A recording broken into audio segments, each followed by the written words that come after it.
If you're just joining us, leftover from the office hour, Mia was asking about completing the square for to find the standard form equation. So I just put up one from the book. It was number 46.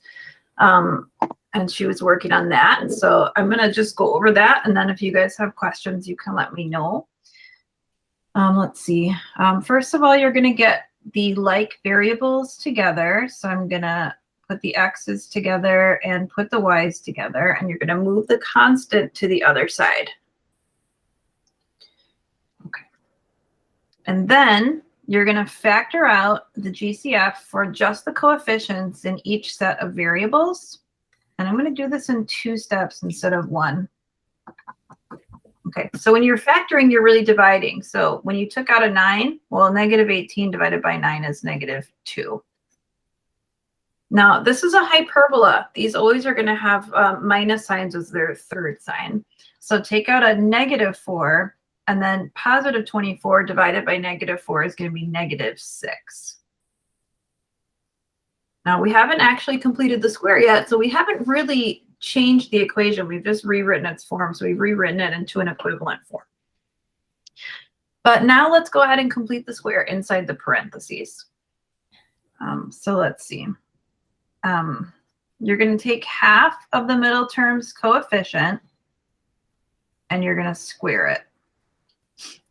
And that's going to get added inside the parentheses. Do the same in your other variable. Half of 6 is 3, and 3 squared is 9. So you're going to add 9 inside the parentheses. Now, when you add these quantities on both sides, you're going to add 9 times 1 and negative 4 times 9, which is negative 36. So we're going to complete the square on the left and simplify on the right. Does anybody have a question so far? So far, your work is matching up with mine. Excellent. I think what happened was somewhere when you were completing the square. Okay, so we should have y minus 1 squared. I think, Mia, you had plus 1. Okay, keep the sign that follows the variable. That sign stays. Now, it's not the end of the world, but if you were graphing your hyperbola, it would have switched your center to negative 1 instead of positive 1 for the y coordinate. Okay, right. And then minus 4 times, and then I think your other issue was when you completed the square here, you had it as like x plus 9. Well, it should be x, and then it should be minus because you have a minus sign behind it. And then don't take the 9, take the 3. It's half of the middle term's coefficient before you square it. So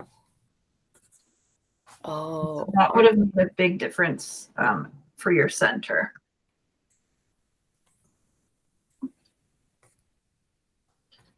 Okay, so I think those were the 2 issues that you had. Any questions here? Can you leave it up for just a little bit longer? I'm still looking at it. No problem. All right. I'm like freezing in here. I feel like I need to bring that little heater over here. I'm just going to be like shaking this whole class period. Okay, I'm going to divide by 36 in all of these terms. And 9 divided by 36, you're going to have 4 left over in the denominator. And you'll always see this behavior where these coefficients basically switch when they move into the denominator. So here's your final answer.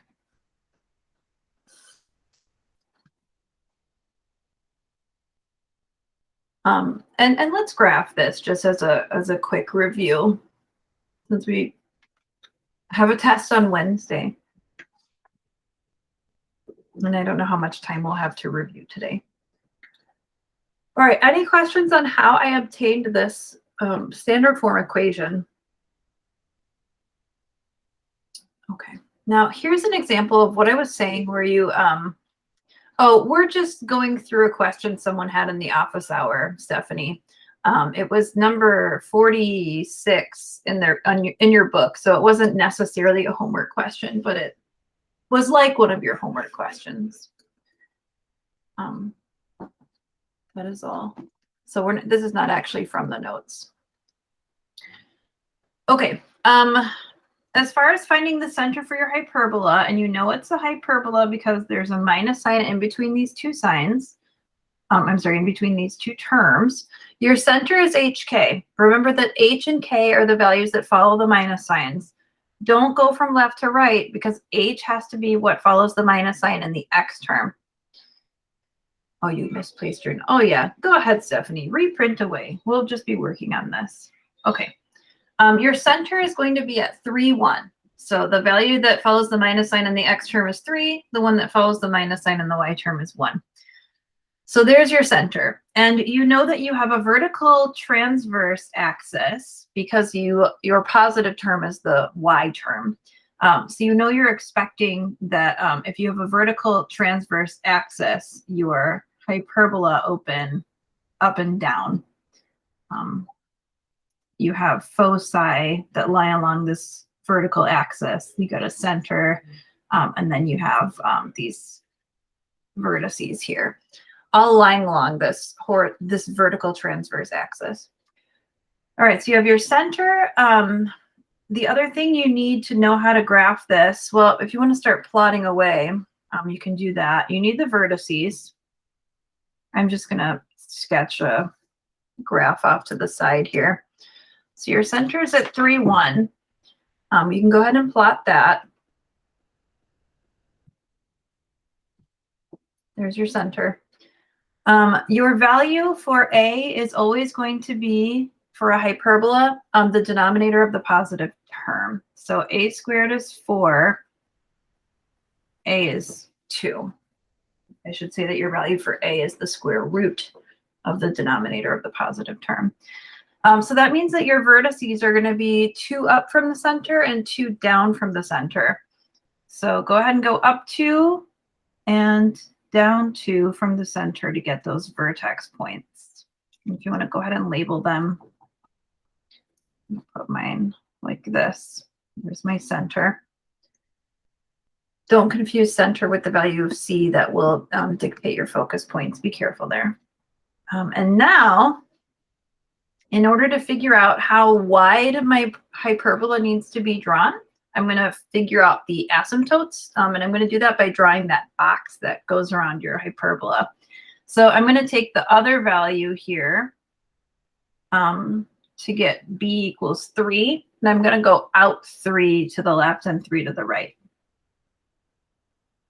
So here is my box.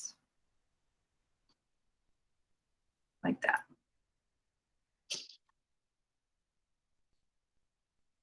And once you have that, you can make yourself some nice asymptotes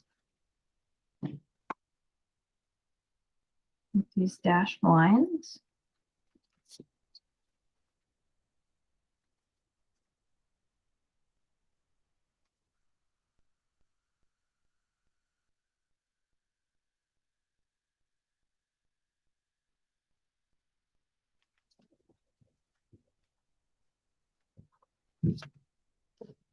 And then you can draw your hyperbola. So start at a vertex and sort of, well, don't hit the asymptote, but approach it as best you can. A little carried away there. Something like that. Try to make it look like it's approaching. Try not to make it look like a V. It should not be a V. It should be a nice smooth curve. Do the best you can. I'm not too picky about these unless they clearly start to go away from the asymptote or they start to look like V's from absolute value functions. Then that's not good. And just for good measure, let's go ahead and find the focus points. So these are going to be C away from your center. So for a hyperbola, we have C squared is A squared plus b squared. You have all of this in your notes. Remember, for an ellipse, you'll have a c squared is a squared minus b squared. Not the case for hyperbola. So c squared is going to be 4 plus 9, which is 13, and c equals plus or minus the square root of 13. So you're going to go from your center, and you're going to go up square root 13 and down square root 13. I'm not going to ask you to graph these, but I will ask you to label them, or at least tell me what they are. So start at your center. You're not going anywhere left or right, so keep your x coordinate of the center the same. That was at 3.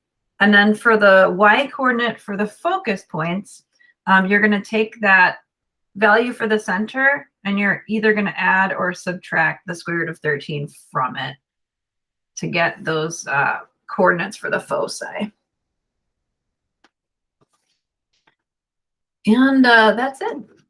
This is what your hyperbola should look like. Oh, I forgot to give the equations for the asymptotes. I should probably do that because it is one more thing I am going to be asking you for. So let's do that.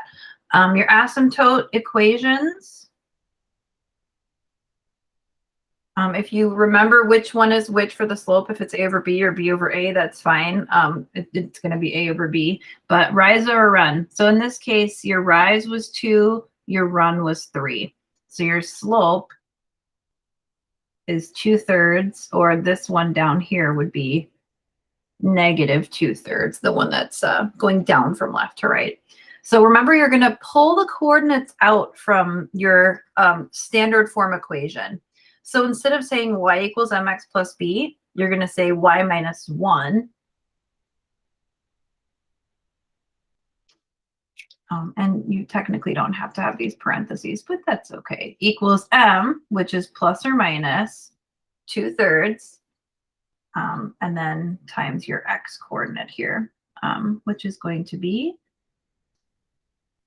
x minus 3. And remember that these are linear equations. You can always go through and simplify those and come up with the equation for 2 lines. If you wanted to do that, you could do that. That'd be fine. I'm not going to require you to go through and simplify them. I used to do that, not anymore. Okay, so that was number 46 from your text. Mia got a little bit more than she bargained for there. Does anybody have a question on the graph of the hyperbola or any of the corresponding information, the asymptotes, the foci, finding the standard form equation? I have a question on the math. Okay, tell me. Where'd you get the plus minus 36 from? Plus or minus 36. The Oh, here? Plus 36 on the right side, yeah. Yeah. The minus 36. So Yeah. that came from when we added in a 9 here on the left-hand side, we had to account for the fact that we added it inside the parentheses. So if we were to simplify the left-hand side, we'd have to distribute -4 into the parentheses. So you would have actually had -4 times 9, which gives you -36. So when we added 9 in the parentheses, we didn't actually add 9 to the left-hand side. We actually subtracted 36 from the left-hand side. And what we do to one side, we have to do to the other. Did that clear it up for you? Or it would be helpful if I explained it in a different way? No, that's good. I got it now. Okay, good. Thank you for asking. Anyone else? Okay. Wonderful. All right. Then if that is all, let's talk about our last conic section, the parabola. So I had mentioned to you last week that although we have graphed parabolas before, we spent a lot of time talking about quadratic functions, and we graphed quadratic functions, and we talked about how to find the vertex, and we did that using completing the square, and then we did it using that vertex formula where the x-coordinate was -b/2a, the y-coordinate was f of -b/2a. It seems like it was just yesterday, but it really was like, I don't know, 3 months ago. So it's been a while. Well, actually, I think it was 3.1 when we graphed quadratic functions. So yeah, it's probably about 3 months ago. But anyway, today we're going to talk about parabolas, not only parabolas that open up or down like you saw in 3.1, but we're also going to talk about parabolas that might open to the left or to the right. Now, we didn't talk about these in 3.1 because they're not functions, because they don't pass the vertical line test if they open to the left or to the right. So we're going to work on these in a little bit of a different way. I think an easier way than the methods from 3.1. It's a little bit more streamlined here. This first page is just a lot of information for you about what a parabola looks like and just sort of giving you these definitions. It's going to be kind of similar to what we've done so far in this chapter. But we know what a parabola looks like. Officially, it's the set of all points in a plane that are equidistant from a fixed line, which is the directrix. Now, you've probably never heard of a directrix before, unless you've seen these before. The directrix is basically, it can either be a vertical or a horizontal line, but it is going to be the opposite direction from the focus, the same number of units away. So depending on how your parabola opens, if your parabola opens to the right, then your directrix is going to be the same number of units away from your parabola's vertex as the focus is. So your focus, remember, is always going to be inside your curve. The directrix is the same distance away on the other side of your curve. And it is a dashed or dotted line. It doesn't actually belong on the graph, but it's just an official part of your parabola, just because it's just saying that all of the points are equidistant from this fixed line, the directrix, and a fixed point, the focus, which is not on the line. Then we'll talk about something called a latus rectum, which I know is so weird. Ha ha, laugh about it right now and be done with it. I'm so glad my 3-year-old isn't in here to talk about latus rectum. He's on a big butt kick right now. All he talks about are butts all the time. It's terrible. So having to talk about latus rectum with you guys, terrible. But anyway, it's actually really helpful when you're trying to graph your parabola if you understand how to use the latus rectum to figure out how wide your parabola is going to open. So similar to how we had asymptotes to discuss how wide our hyperbola would open, we need the latus rectum to guide us to know how wide our parabola should open. So you're going to have something called a latus rectum, and it's just this chord that goes through the curve, and the length of the latus rectum is given by 4p. Now that information is up here. It's very important, so I'm going to highlight it. I suggest you do the same.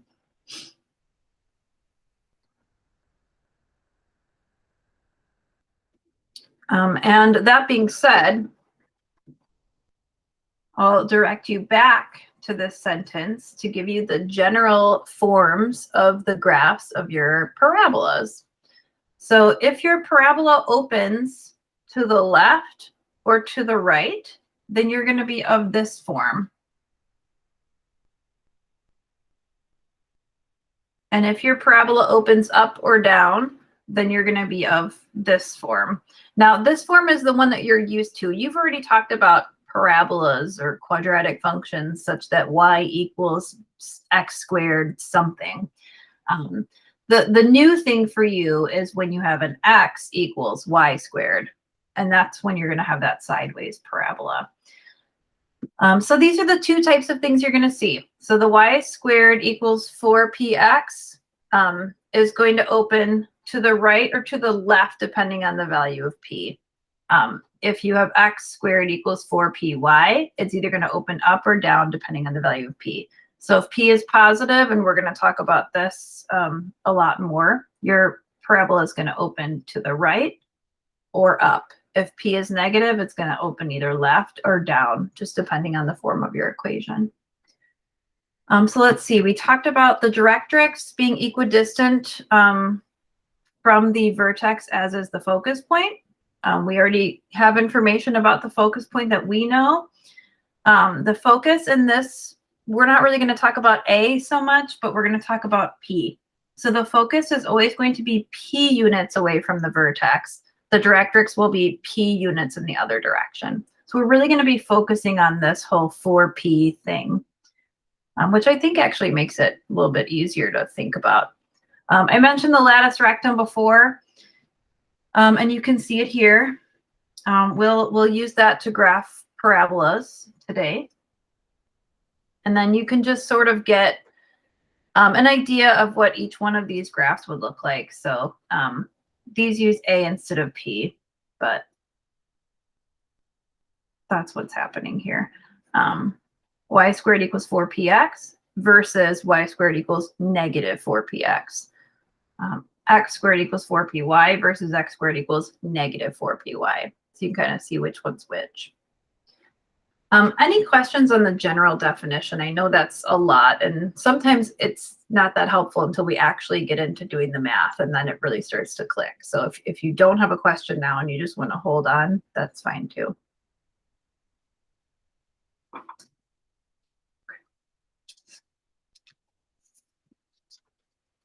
All right, so the first thing we're going to do, and I'm going to keep this handy because we're going to refer back to it, is we're going to find the focus and directrix of the parabola with the given equation.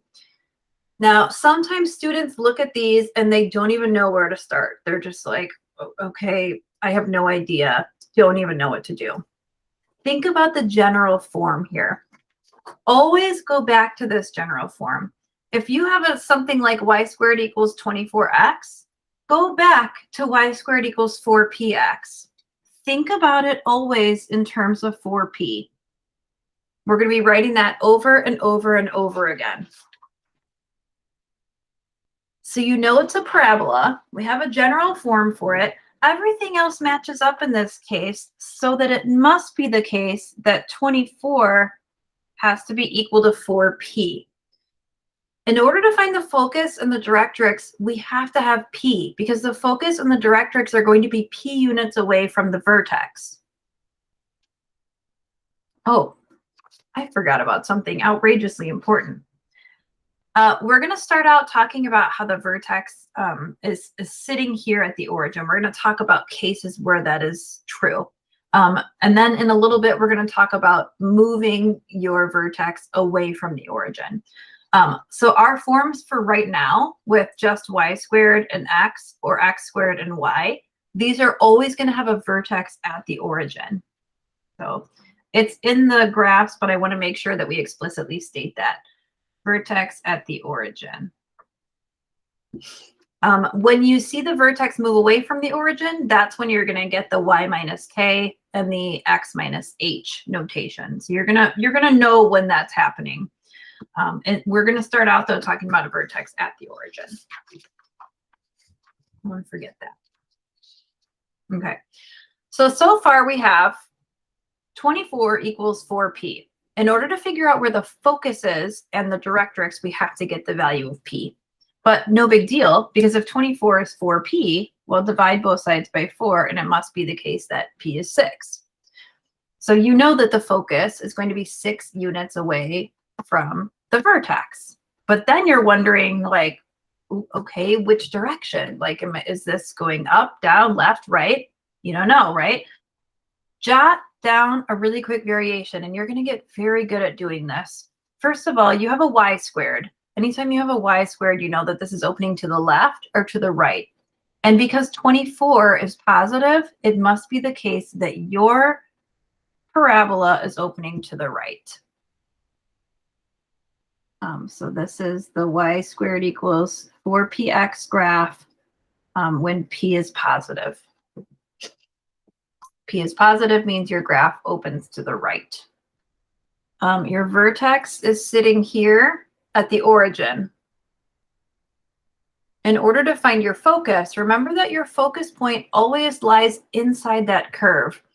Your focus is going to be 6 units away, or p units away from the vertex inside your curve. So your focus is going to be somewhere in here. Your directrix is going to be on the other side. This is the situation that you're dealing with. If you jot down a quick sketch, you know where the focus is supposed to be. You know where the directrix is supposed to be. Now you can go ahead and write your focus as an ordered pair and your directrix as an equation. So the focus being 6 units away from the vertex has to lie at 6, 0. It's just going to be straight the other direction from the vertex. If your parabola opens to the right, it's just going to be straight to the right of your vertex, p units. The directrix is going to be p units in the other direction. And it's always written in the form of an equation. It's a vertical line, and vertical lines have the equation x equals. So you have this directrix. We're going to say it's at x equals -6 because we're going p units the other way. And this was the information that we were looking for. You're done with this one. So we did like a quick sketch of it, but if we wanted to do a real sketch, we'd have to use the length of the lattice rectum. So we'll do that in a few minutes. Are there any questions about number 1?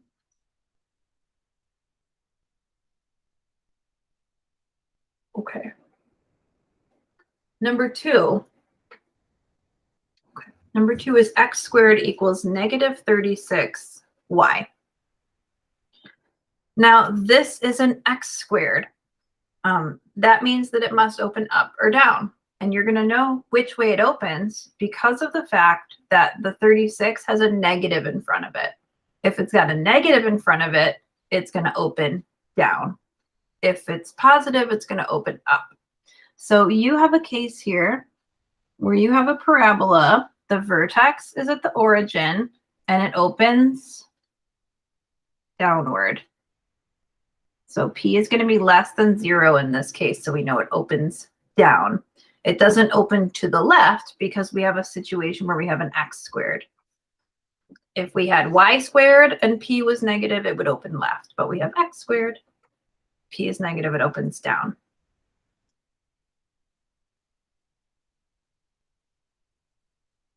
So having the quick sketch here is really helpful because now you know that your focus is going to be underneath the vertex p units and your directrix is going to be above the vertex p units. So all we need to do here is figure out what p is and then just put those pieces of information together. So we have a form x squared equals 4py. And now we know that 4p equals -36.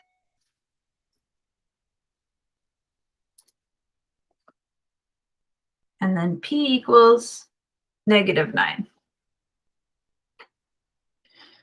Why do we need the directrix? I mean, it's officially part of your parabola.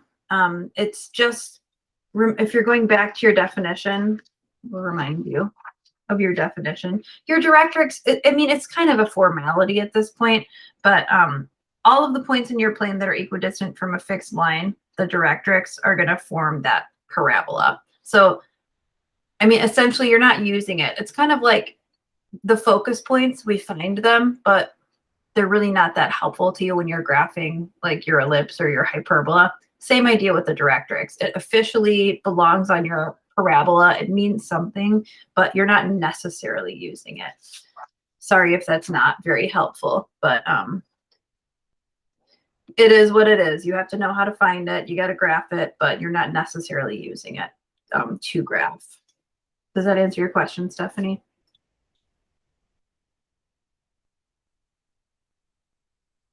Okay. All right, so we have p equals -9. And that makes sense because you're going down 9 units. So we know that our focus is going to be at 0, -9. We know it lies along the y-axis. And the directrix, well, in this case, our directrix is going to be a horizontal line. And since our directrix is a horizontal line, it's of the form y equals. And it's p units the other direction. So it's going to be y equals 9.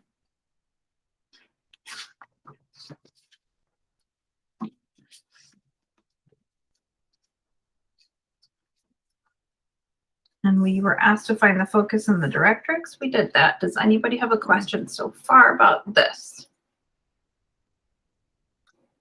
Yeah, so the directrix is always going to be in the opposite direction of the focus. So it's going to go focus, vertex, directrix, no matter what. I mean, think about it in either order you'd like, directrix, vertex, focus. But the vertex is always going to be halfway in between the focus and the directrix. No, you're not going to have any situation where that does not occur. I mean, even when we move the vertex off the origin, you're still going to have the fact that the focus and the directrix are going to be equidistant from the vertex. It's like you don't believe me, Sebastian. It's true. Okay. So now we're going to write equations of parabolas in standard form. I'm reminding you here of the basic forms of the parabolas. So let's go ahead and anytime I ever have you write an equation, I have you also sketch a little picture of what the graph looks like, because it's going to help you piece all this together. All right, so here are your basic equations. Number 3, you have a focus at 2, 0. You have a directrix at x equals -2. X equals is a vertical line.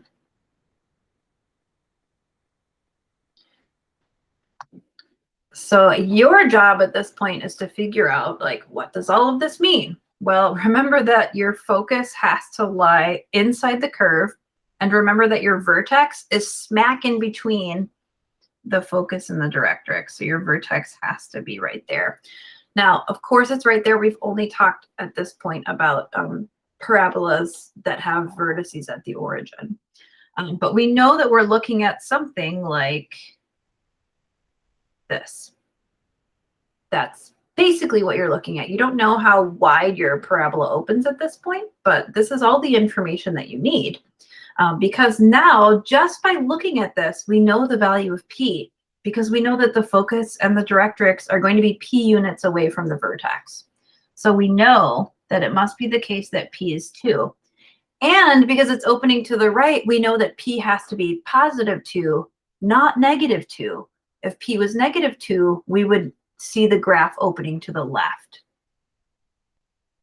So we're going to see that P equals 2 because the graph opens right. We also know that because the graph opens right and not up or down, that we have to be in the form, because you got to pick your form here, y² equals 4px.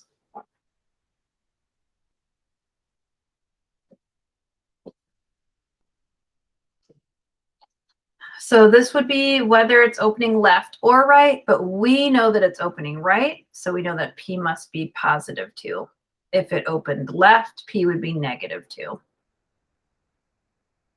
Okay, but now that we have that, we can go ahead and write our equation. So if P is 2, we can just replace P with 2 in the equation and then simplify. Say that y² equals 8x. And that's it.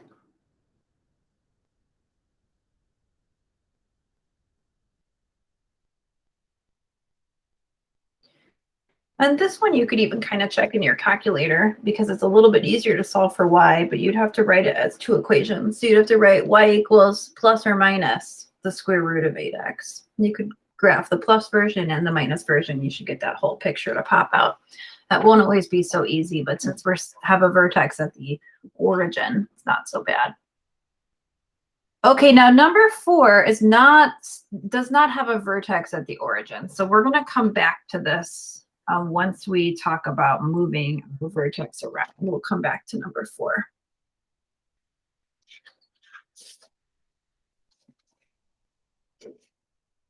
Okay, so now we're officially going to be graphing parabolas with vertices at the origin and determining how wide they open or how narrow they open. So we're going to match the equation to the graph. We have x² equals -10y. So your first thing is to figure out, does this parabola open up or down? or left or right. Well, because it's an x squared, it must open up or down. So let me give you my thought process here. X squared equals 4py. We would say it opens up or down. And then we know that if p is negative, then it must open down. And in this case, that's what we have here. We have 4p equals negative 10, because remember your original form is x squared equals 4py. Oh gosh, I wrote that twice. That's okay. It needs to be written a lot. It bears repeating. So in this case, we have 4p equals negative 10. So it must be the case that p is negative. So p equals negative 10/4 is negative 5/2. Also known as negative 2.5. Okay, so we have a p-value. We know that our parabola opens down. Now, in this case, we don't really need to know anything else because we only have one graph that's opening down. So we have a left, a right, an up, or a down. Our job was just to figure out that this parabola opened downward. However, in the next problem, we're going to use the latus rectum. So I want to talk about how to use it right now. Remember that the length of your latus rectum, and a lot of times this is just LLR, is the absolute value of 4p. This was on your first page. The absolute value of 4p. Okay, so we have that. We know that 4p was negative 10. So now we're talking about the absolute value of negative 10, which is just positive 10. Okay, so let's see how this is noticeable on your graph. Okay, so we had a value of p at negative 2.5. So at negative 2.5, our focus is going to be sitting here below the vertex, right there. This is your focus. Now, the way the latus rectum works, we know its length. The length is 10. So the length of this entire chord that runs from one end of the parabola through the focus point to another end has to be 10. What that means is that your distance from the focus to each side of the parabola is 5, because the whole length is 10.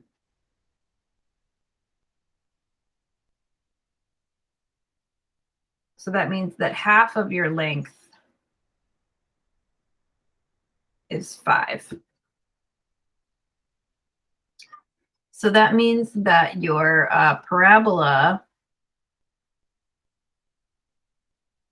is 5 units away from the focus to the left and right.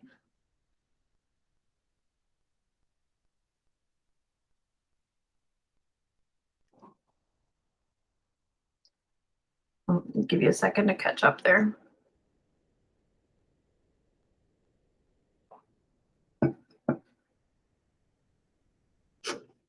Okay, so take half of your latus rectum length and go from the focus that many units. And you'll see if you go to the right, 1, 2, 3, 4, 5 units, you do indeed end up there on your parabola. Do the same thing to the left. 1, 2, 3, 4, 5. This is how we're going to graph parabolas. We're going to put the vertex down. We're going to find P, and then we're going to figure out half of the length of the latus rectum to figure out how wide the parabola needs to open, because otherwise you don't know if it's really narrow or if it's super wide. In this case, and I'm going to illustrate it here, I'm just going to draw like a dashed line. This is your latus rectum. So it's the distance from one end of the parabola to the other through the focus. And I can summarize that too. So the latus rectum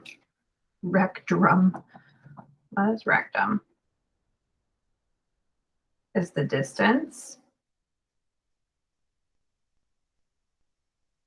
from one side of the parabola to the other. I don't know what that was. Through the focus.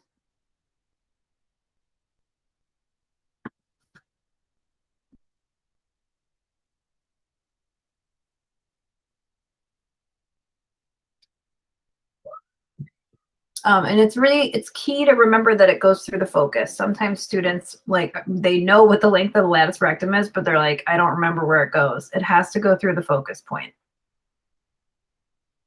Any questions on number 5 or any of the things we just discussed in number 5?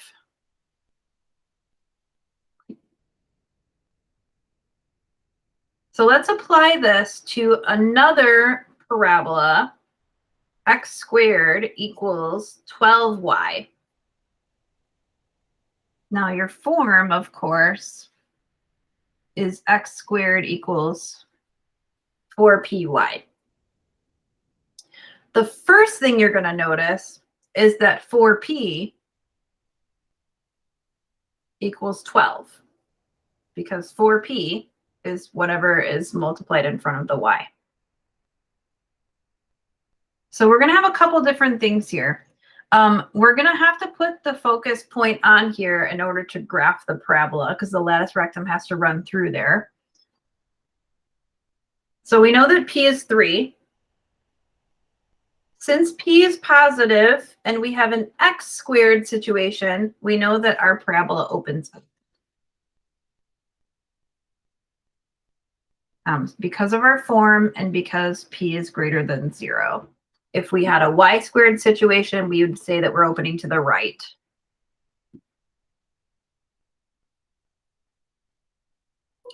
So the parabola opens up because p is positive.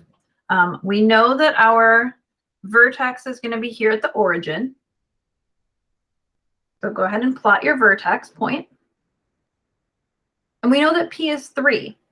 So I know that I'm going to go up 3 units from the origin to get to the focus. And because I technically have to have it, I'm going to graph the directrix 3 units away from the vertex, the other direction.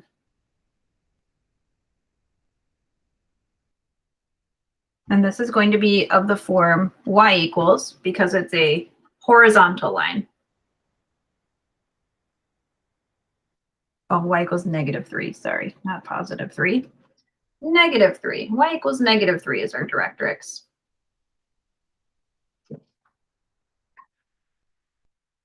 Now we're going to use the latus rectum to graph the rest of the parabola. Before I do that, does anybody have a question about the focus or the directrix?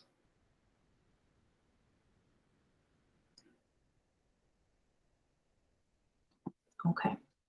All right, so we know we have a situation where we're going through the vertex, it's going down and then up again. Your question is, how wide does this thing open? Well, the absolute value of 4p is the length of your latus rectum. So we would say that the absolute value of 4p in this case is the absolute value of 12, because we already said that 4p is equal to 12. The absolute value of 12 is 12. Take half of that to get from one side of the focus to the next. So 1/2 of 12 is 6. So this means that what we're going to do is we're going to start at the focus.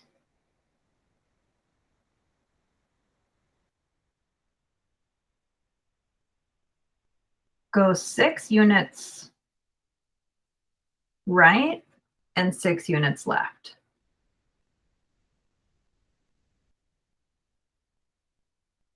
And then you're going to plot those 2 points. And then you're going to graph your parabola through the vertex and the 2 end points of the latus rectum.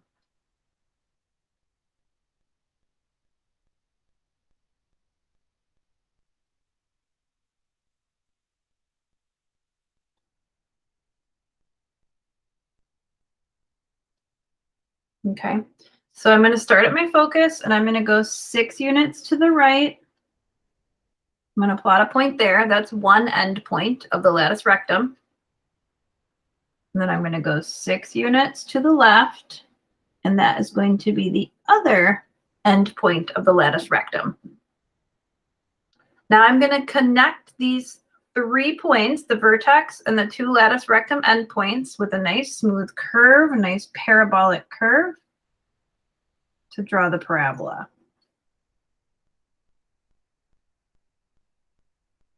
It's beautiful. Gosh, I lucked out there. That's a nice curve.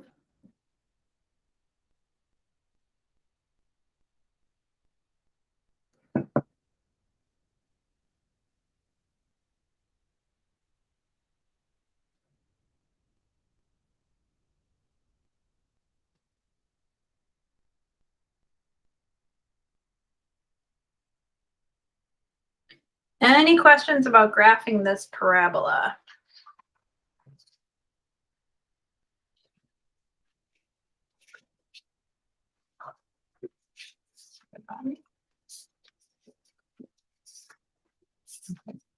So now we're going to sort of get back to what we were doing at the beginning of class, but applying that knowledge to parabolas. We are going to write equations of parabolas in standard form. This is going to be, in some ways, easier than it was with hyperbolas and ellipses, because you don't have a squared variable for both terms. You're only going to have a squared variable for one of the variables. So that's kind of nice. Also, this is going to be slightly different here, because remember that the form you're trying to achieve is either going to be y squared equals 4px or x squared equals 4py. So what that means is you're going to approach this a little bit differently than you did in previous sections.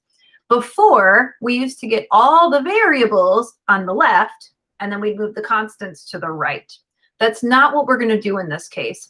We're going to keep the variable that's being squared on the left, and the variable that's not being squared, we're going to move over to the right. So the variable in number 7 that's being squared is y. So I'm going to keep both of the y's on the left, and anything that's not a y, I'm going to move to the right. Now, you have a +0 here. I mean, that's just the way you're going to see these in form. Notice that for number 8, you don't have a +0, you have a -11. So you lucked out in this case, just so that I can demonstrate to you how to do this, and then we'll do another one. Okay. I've got y squared minus 4y equals, and then I'm moving the 4x to the other side of the equation to become -4x. And then I'm going to complete the square on the left-hand side. So it seems like, holy cow, we barely did anything to get to this point. It's true. We haven't had to do much yet. Complete the square on the left-hand side by first creating your perfect square trinomial. Half of 4 is 2. 2 squared is 4. What you do to one side of the equation, you must also do to the other side. So we added 4 to both sides of this equation. Now we're going to complete the square on the left-hand side. And normally I say complete the square on the left, simplify on the right. That's going to be slightly different this time, because we're going to complete the square on the left. And on the right-hand side, what we're going to do is just factor out that, that first term's coefficient and simplify it that way. This is a standard form equation for your parabola.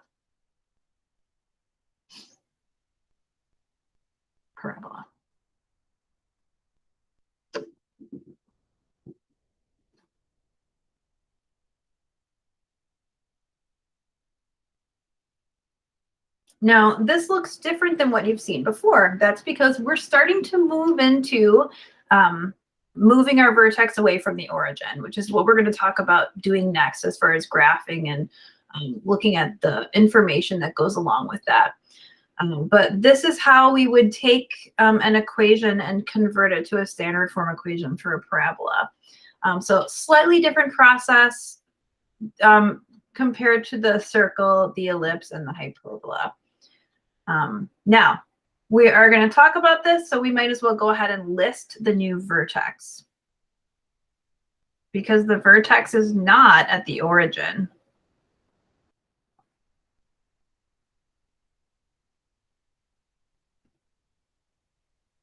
Your vertex is still going to be at HK.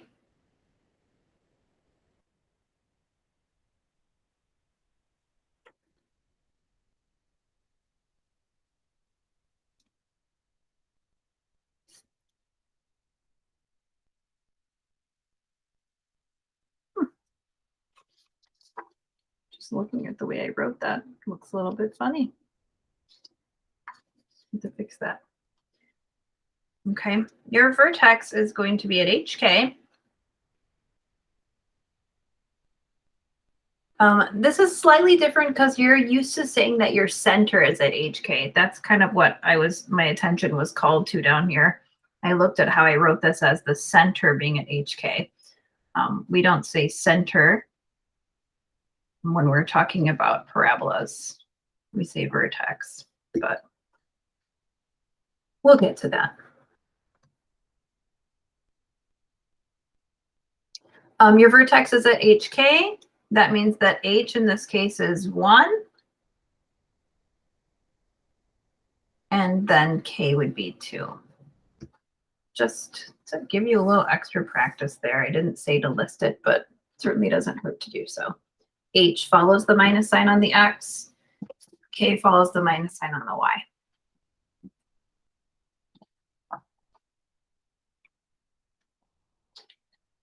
Any questions on how to write this equation in standard form?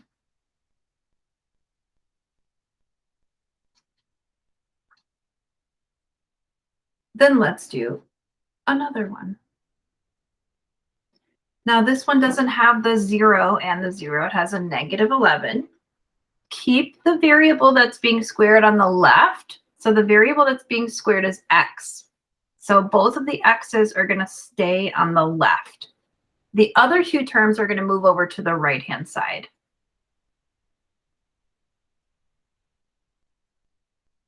And of course, you're looking at this, and now it seems a little bit weird because you're like, wait a second, I can't factor anything out between -6 and 11. That's okay. You're not going to end up having this because we're going to have to complete the square and add a value to both sides. So this is going to change. Don't worry.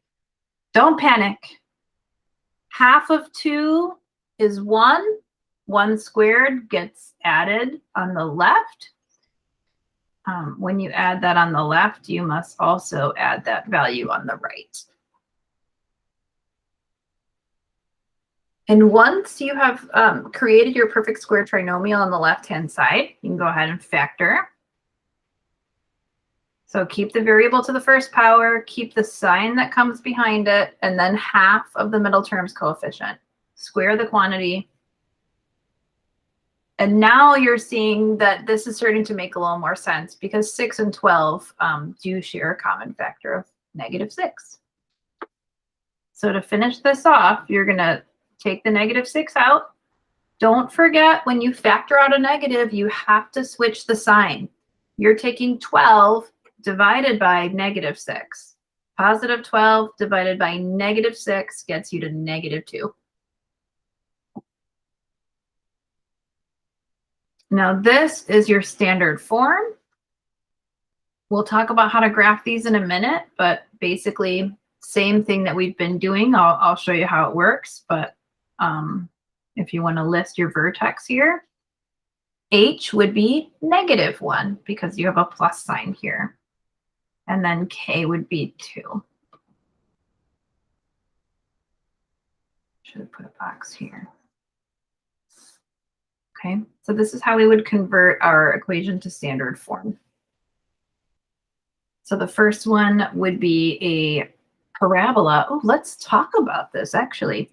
So with number 7, you have a y squared, and then you have a negative on the right-hand side. So when you're thinking y squared, you're thinking opens left or right, but because it's a negative on the right-hand side, you know that this parabola would open left, not right. It would be right if you had positive 4. So for number 7, you have a parabola that would open to the left. And for number 8, you have an x squared that opens up or down. And because you have a negative on the right-hand side, you know it has to open down.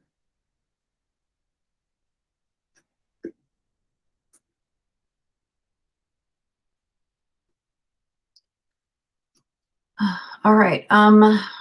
Any questions there?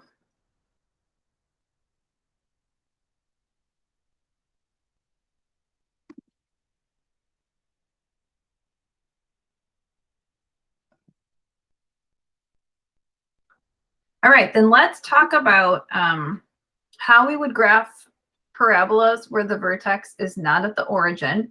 And first, we'll just focus on finding the vertex, the focus, and the directrix. And then we'll graph it in a minute or two. Now, I'm just going to summarize this information here. You guys have seen in 7.1 and 7.2 and 2.8 how you can shift your center just by creating new coordinates hk that aren't 0, 0. In this case, we're going to do that with your vertex. So you have two equations here, the same as the equations you had before, but now we're shifting the vertex. So we're reintroducing h and k. So if you have a parabola of the first form, y minus k quantity squared equals 4p times x minus h, you have a situation where if p is positive, your graph is going to open to the right. If p is negative, it opens left. Your vertex is at hk. Your axis of symmetry is horizontal. And your directrix would be x equals h minus p. You guys remember the axis of symmetry that goes through the vertex and kind of allows you to copy points over. That was from 3.1. You probably won't end up using that here, but you always could. Now, if you're of this form where you have x minus h squared equals 4p y minus k, this is going to open up or down. If p is positive, it'll open up. If p is negative, it'll open down. The vertex is still at hk. This time your directrix is going to be a horizontal line. So if it's x equals, it's vertical. If it's y equals, it's horizontal. Students always mix those up because you think x and you think horizontal, but x equals is a vertical line because you're saying x is always this value. All right, find the vertex, focus, and directrix of the parabola with the given equation. Number 9, y plus 3 quantity squared equals 12 times x plus 2. Well, the vertex is probably the easiest thing to find, so we'll find that first. So the vertex is going to be at hk. H in this case, it's the quantity that goes with the x, and it's whatever follows the minus sign. X plus 2 is also known as x minus negative 2. So h in our case will be negative 2. And y plus 3 is the same as y minus negative 3. So k is going to be negative 3. And I'll even rewrite this one more time for anyone who forgot how this works or just never got it down, and maybe this will help you. Okay, so this value right here is k. This one right here is h. It's whatever follows the minus sign. Okay, any questions on the vertex?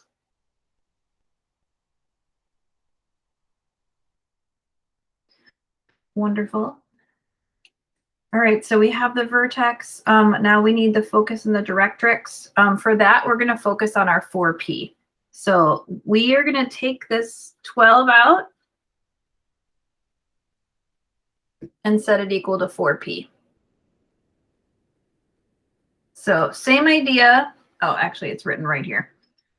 Same idea as before. The 4p is just that quantity that's been factored out of the right-hand side.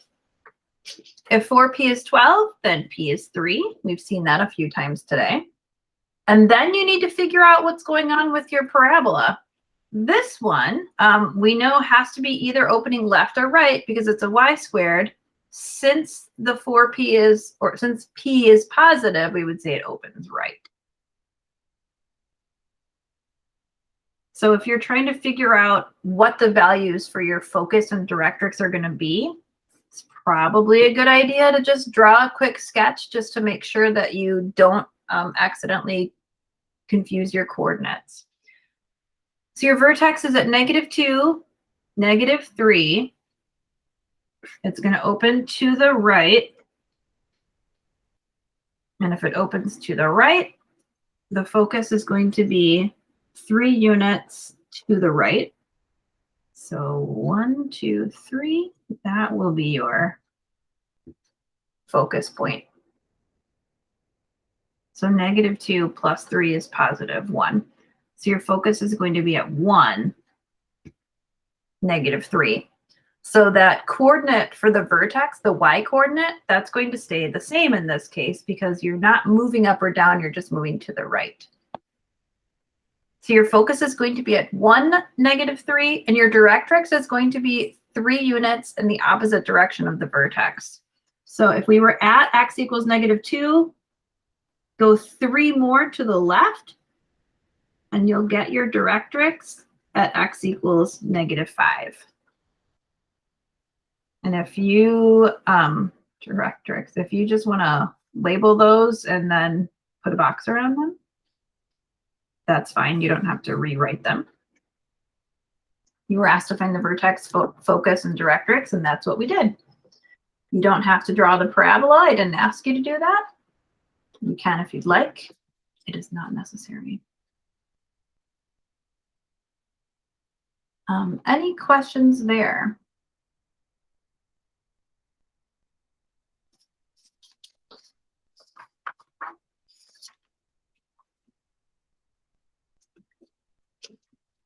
Would anyone like to see this fully graphed with the length of the lattice rectum?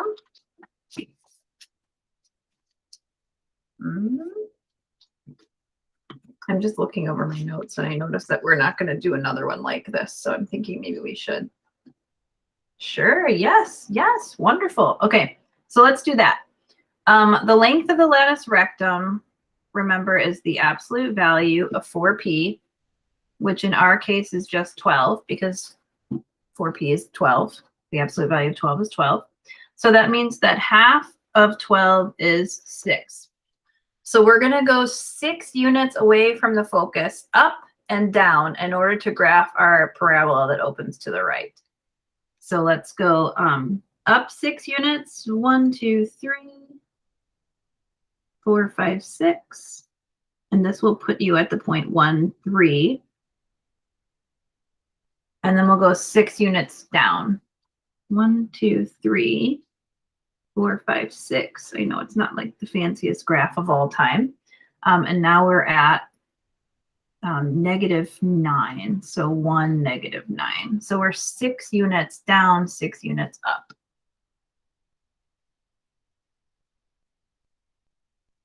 Okay, so we've now used the length of the lattice rectum to graph 2 points that lie on our curve. They run through the focus. And now all we need to do is connect the vertex to these 2 endpoints of the lattice rectum, and we'll have our parabola. So it looks something like this.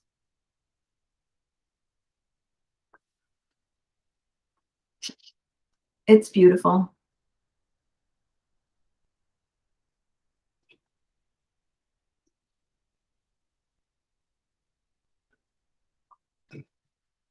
So remember that we went 6 units to get from here to there. And then we went 6 units to get from the focus down to that bottom point. 6 units, and I didn't leave myself a lot of space to write another 6 units. For a total of 12. So that's the whole length of the lattice rectum to get from y equals 3 all the way down to y equals -9 is 12 units. So that would be the other 6 units. Okay, any other questions on this one?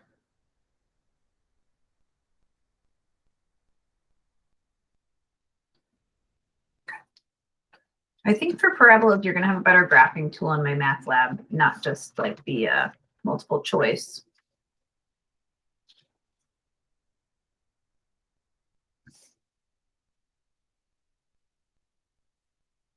Okay, number 10, same idea, but we'll probably just graph it because it's different than the actual graph for number 11. So yeah, probably just graph this one too. So first of all, start out by writing your vertex at HK. H in our case will be 2, and K will be -1. Questions on the vertex?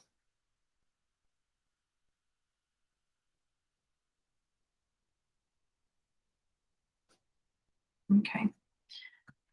So we have that. Let's talk about then finding your focus and directrix. So we have 4p equals -20. That means that p is equal to -5. Now this is a y-squared, so you knew it had to open either left or right. Well, now you've discovered that this quantity in front of the parentheses is negative and your value for p is negative. So that means that we must open left.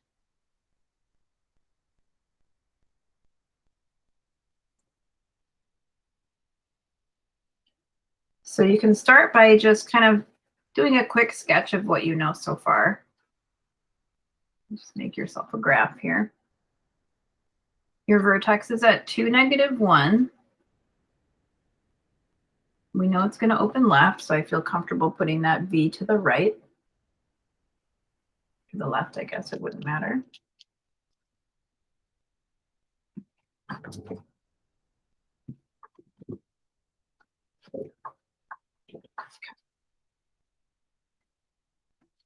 All right, so we have that.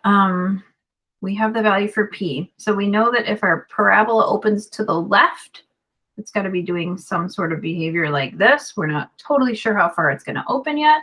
Our focus has to lie inside the curve, so it's got to be to the left of the vertex. So we're going to go 5 units to the left since P equals -5.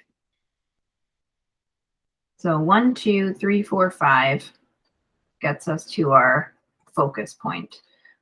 So our focus point, we can say, is at -3, -1.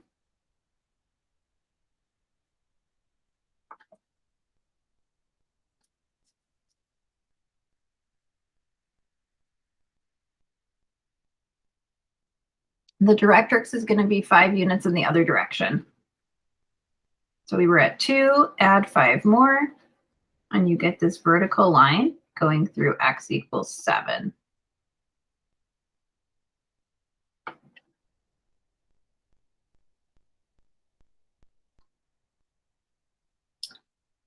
Okay, now we'll figure out how wide the parabola opens by finding the length of the latus rectum,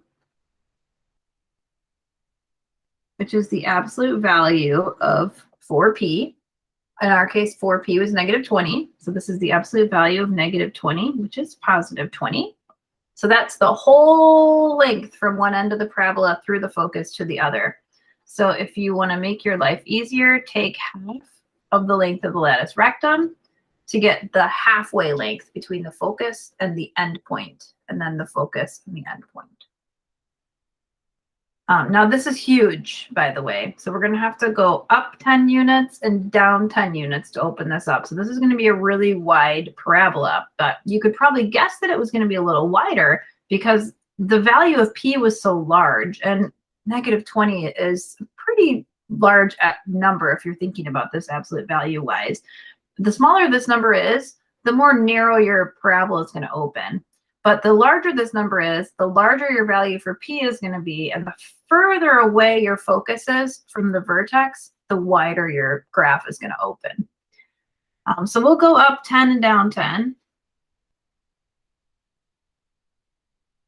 So if that's 10, if we go up 10, we're actually going up to 9. I'm going to try to do a good job here. I don't have this scaled out, of course. So I'm up here now to negative 3, 9. And then I'll go down 10. And that actually gets me to negative 3, negative 11.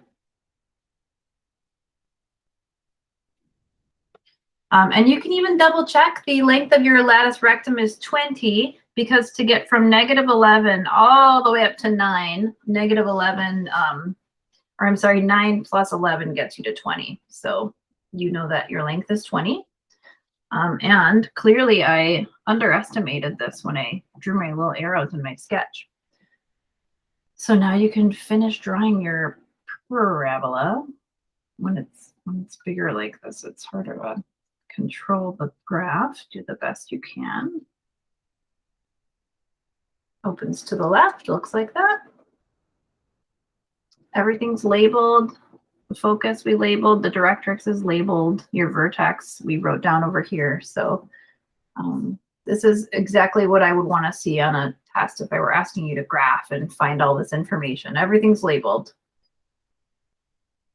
And all the work is shown. So I want to see that for p equals negative 20, p equals negative 5. I don't want you to just write answers down. I want you to show me your work. Same here for the latus rectum. I mean, you can't just graph this and not give me this information. You're going to have to write that down. Questions on the graph for number 10?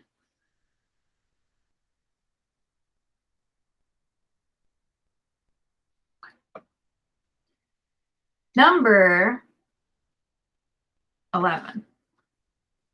Graph the parabola with the given equation. Okay, you guys graph this and see how you do.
All right. How are we doing on number 11?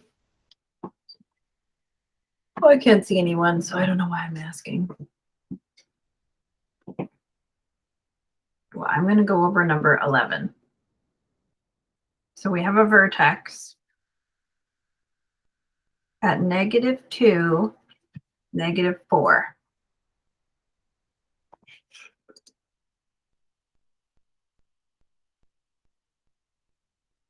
All right, so if you want to go ahead and plot that, -2, -4, there's your vertex. We know that our parabola opens up because P is going to become, it's going to be positive. So I know my parabola is going to open up. I'm just going to label it there. I have an x squared, so it's another indication that it's up or down. P being positive says it's up. All right, so I have my vertex. Now I'm going to go ahead and say that 4P has to be 6, and P is equal to 6/4 or 3/2. So now that I have the value for P, I'm going to go ahead and draw the focus. We said opens up. So I know it's going to go up like this. The focus is going to lie inside the curve. So we're going to put it right there. And that'll be our focus point. And then your directrix is going to be 1.5 units away the other direction. Make it a nice dotted or dashed line at y equals -5.5. Now we're going to have to label the focus also. So if your vertex was at -2, -4, then your focus is going to be at -2, -2.5.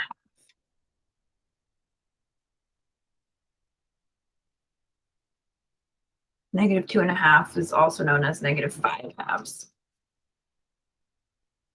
All right, so we have a directrix, we have a focus, we have a vertex. The last thing we need is the length of the latus rectum, which is the absolute value of 4P, which in our case is going to be 6. Half of that is going to be 3. So we know that from the focus point to get to the end points of the latus rectum, we can go 3 in either direction. 1, 2, 3. And then 1, 2, 3. Like that. And then we'll go ahead and graph this parabola.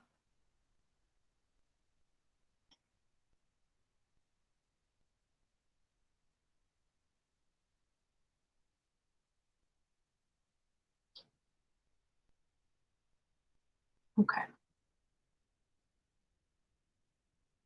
Any questions there?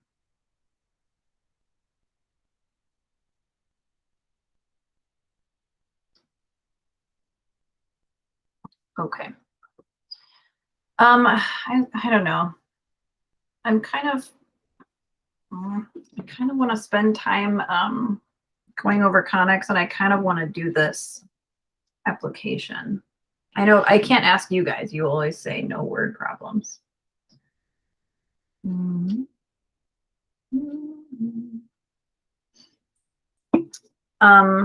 Let's do number 12. We haven't really done many applications this chapter, so let's do it. Number 12, an experimental model for a suspension bridge is built. In one section, cable runs from the top of one tower down to the roadway, just touching it there, and up again to the top of the second tower. You should be drawing this as you're reading this out. So you have a tower, and if you're thinking about, I don't know, any suspension bridge you know about, like the Golden Gate Bridge, think about that.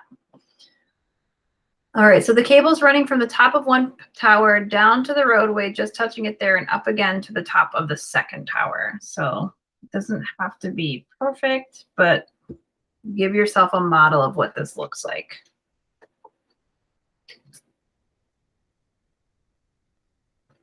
Okay, so here's your tower.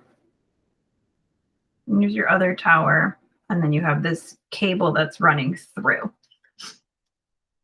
The towers are both 16 inches tall. This is a model. This is not an actual bridge. This is just a model. Okay, so your towers are 16 inches tall.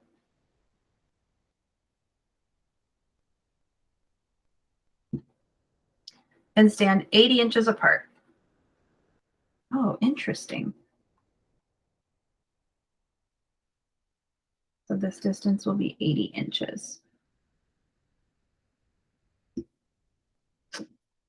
Find the vertical distance from the roadway to the cable at a point on the road 16 inches from the lowest point of the cable. So let's see, your towers are 16 inches tall. They stand 80 inches apart. Find the vertical distance from the roadway to the cable at a point on the road 16 inches from the lowest point of the cable. So the lowest point of the cable is here. A point on the road that is 16 inches from that point is going to be somewhere over here. So let's see, here's your lowest point. We'll call that your vertex. We're trying to find the vertical distance from the road to the cable at a point 16 inches from the lowest point on the cable. So let's say, this is obviously not to scale. I'm just trying to give you some indication of what we're doing here. So we'll say that this is 16 inches from the lowest point of the cable.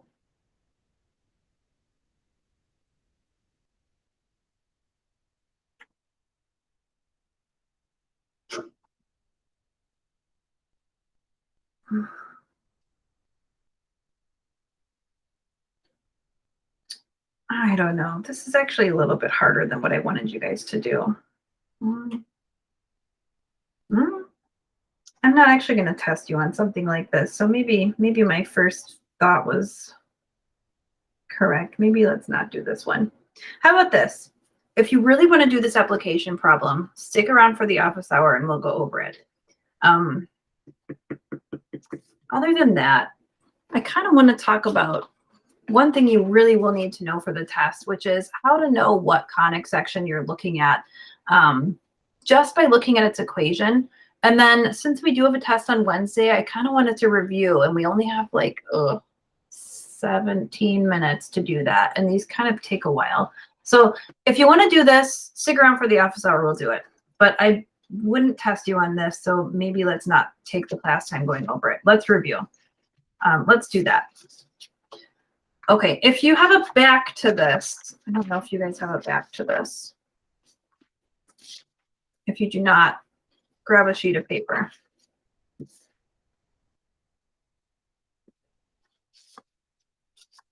See, I'll put this here. Okay, I'm going to give you a rundown here of identifying conic sections. Now, there's something in your book, I think it's on page 733.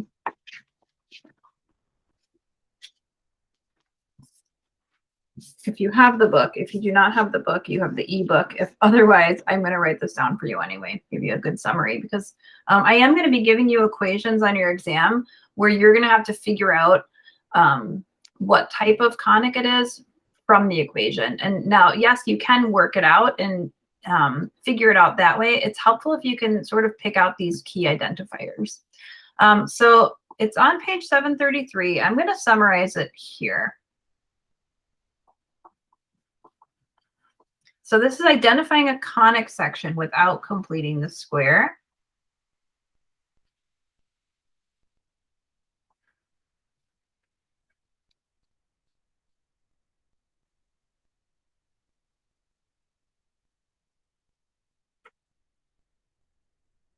And there are a few equations that you're going to see that are sort of based off of this form. Now, the actual definition says a non-degenerate.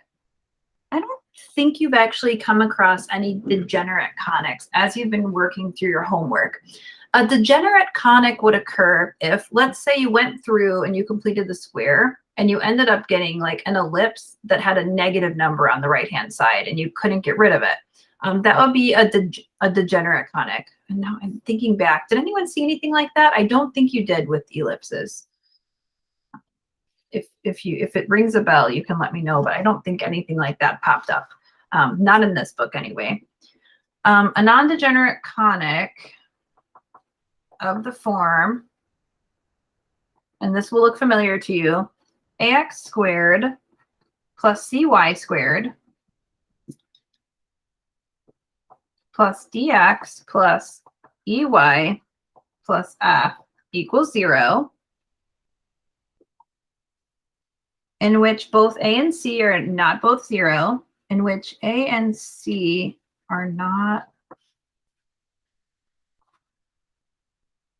both 0. So one of them could be 0, but not both of them. So you might have, if a, for instance, is 0, well, if a is 0, then you don't have an x squared term and you must have a parabola. If c is 0, you again would have to have a parabola. But they can't both be 0, because if they were both 0, then you wouldn't have a conic section at all. You would just be looking at some linear equation. Oh, Sebastian was asking if this is similar to decay. Sorry, I missed your question like 2 minutes ago. No, not in this, not with what we're doing here.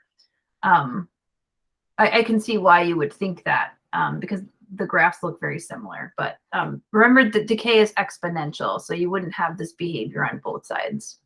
But yeah, good question. Okay, all right, so here's your definition. This is going to be a circle if A equals C. So, and it does not even matter what D and E and F are, because as long as A and C are the same, then your squared terms have the same coefficient. And no matter what happens when you divide them out on both sides to get 1, you're going to end up with a circle. So that's if A and C are equal. It's going to be a parabola if A times C equals 0. Now that's something you can test. You can put this in your notes. You can look at it. If you end up multiplying A times C to get 0, it's a parabola. That's because the only way you're going to get 0 is if one of them is 0. So A times 0 would be 0. C times 0 would be 0. So yeah, technically, I think you're going to know just because you're only going to see one squared term. That's probably how you'll know it's a parabola, but officially this is true. It's going to be an ellipse if A is not equal to C and A times C is positive. So remember, if A is equal to C, then you have a circle. If A is not equal to C, you would be thinking ellipse, and you could verify that as long as A and C, or the product of A and C, was positive.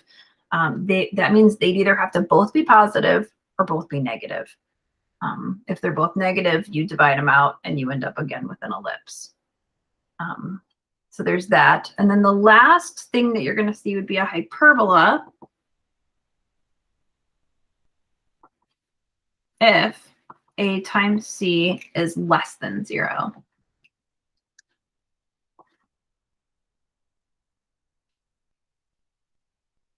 So it's an ellipse if you end up getting A times C is greater than 0, meaning they have the same sign.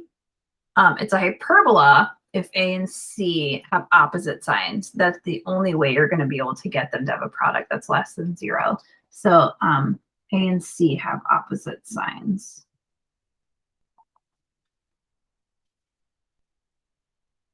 And then for the ellipse, you'd have A and C have the same signs.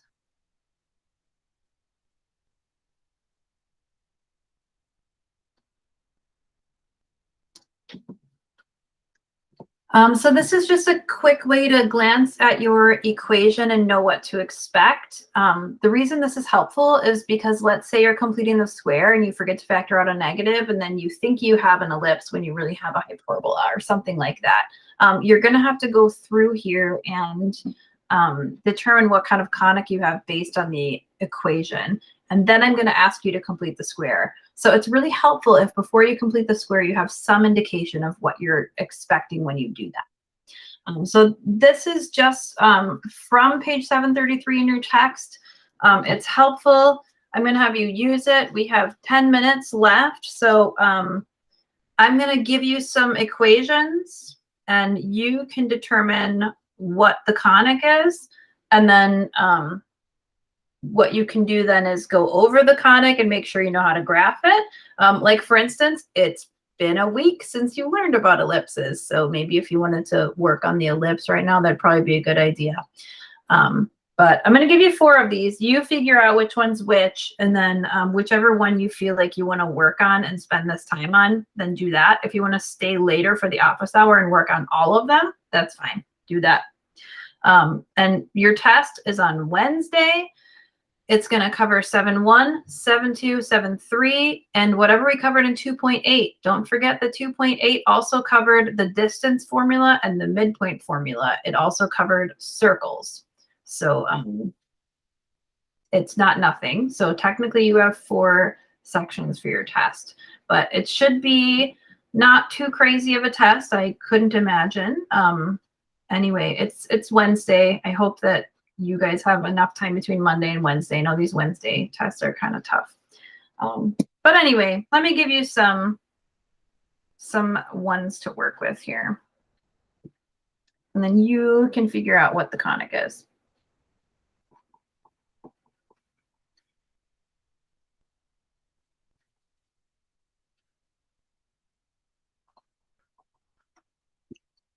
A is 9x squared minus 16y squared minus 90x plus 64y plus 17 equals 0. So use your rules, figure out what the conic is. Then we have x squared plus y squared minus 6x plus y plus 3 equals 0.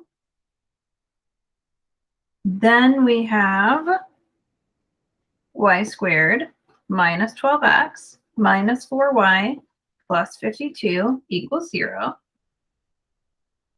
And finally, 3x squared plus 2y squared plus 12x minus 4y plus 2 equals 0. So you guys take a few minutes, identify the conic using the rules, or I mean, do whatever you want to do. I'll probably go over one of them, and then in the office hour, I'll go over any other ones that you want to go over. So take a minute and identify your conics. There's one of each in here.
Okay, so hopefully you've identified your conic sections.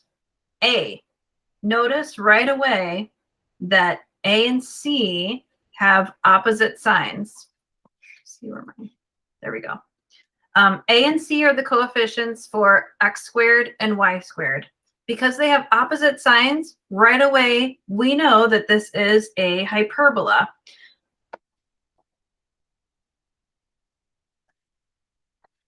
All right, so anytime A and C or both of your squared terms have opposite signs, you're dealing with a hyperbola.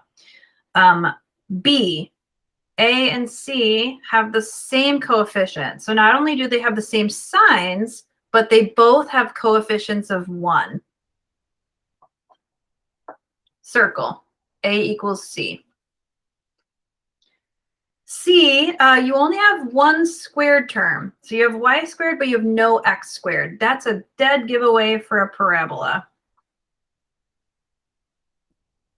Last but not least, you have an ellipse. You'll know it's an ellipse because both A and C have the same sign, but they have different coefficients.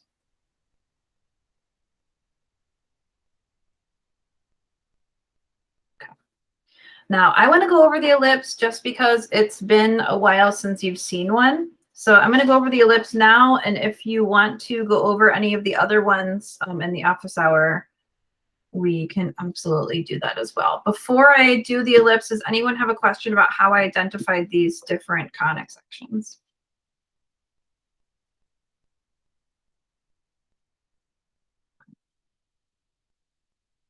All right, so I'm looking at this equation for D. I'm going to put the variables together that go together. And I'm going to move the constant to the other side of the equation. So I'm going to keep the x's together, the y's together, and move the constant to the right.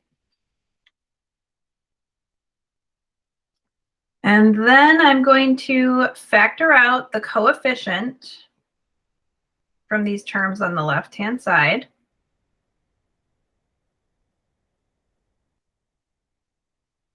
And I haven't actually completed the square yet. I've just done some factoring. Nothing has actually changed. Now I'm going to create some perfect square trinomials inside the parentheses. Half of 4 is 2. 2 squared is 4. Half of 2 is 1. 1 squared is 1. Okay, so on the left-hand side, we added 3 times 4, which is 12. And we added 2 times 1, which is 2.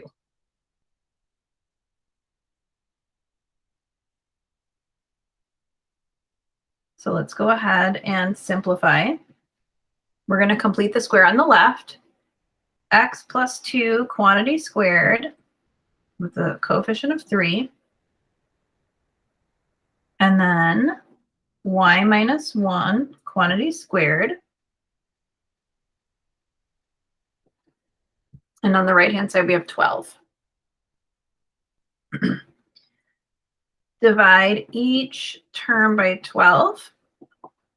And you have x plus 2 quantity squared over 4 plus y minus 1 quantity squared over 6 equals 1. Questions about completing the square?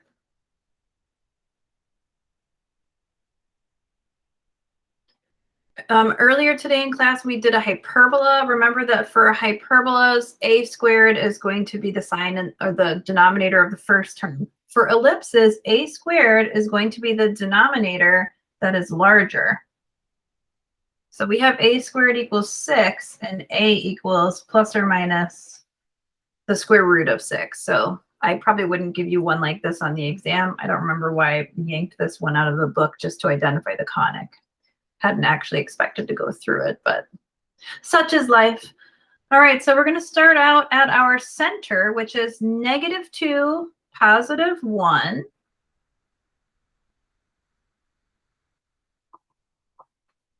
I'm going to graph the center right there. And then I'm going to go out a units, and I know that my ellipse is vertical because it's got the a squared term on the y. So that means I'm going to go up the square root of 6 and down the square root of 6 from center. Now, if you don't know what the square root of 6 is, well, you know what the square root of 4 is, and you know what the square root of 9 is. So 6 is between 4 and 9. Therefore, the square root of 6 must be between 2 and 3. Now, you can't graph it to that much precision. So just think about it as being 2.5 if you want. But the square root of 6 is officially 2.45. So about 2.5. So you're going to go up 1, 2.5. And you're going to go down 1, 2.5. And then you're going to go out B both directions. B equals 2. And then you're going to graph your ellipse. And that's it. If you want to stick around for the office hour, we'll go through the other ones, or you can do the other ones and let me know if you want me to look at them or you want to check them. I have them jotted down actually on here already if you wanted to look at them. Or email me. I can always take a picture of this and send it to you if you want. Other than that, that's it for class tonight. You have your test Wednesday, and then next week, Monday, a week from tonight, we'll just do a review for our final exam, and we're almost done. Your final exam's a week from Wednesday. So let me know if you have questions, and stick around for the office hour. Oh, I didn't know there was a raising hand feature. Whoa. Julia, did you have a question? Maybe she hit the wrong button. What do I do? Lower. Okay. Good night, Sebastian. Okay. Well, if you have questions, stick around for the office hour, and you can always email me. I'll put up some homework. The homework will be due Monday, but you better do it before Wednesday. Okay. Just making sure. I didn't know there was a raise hand feature. Learn something new every day.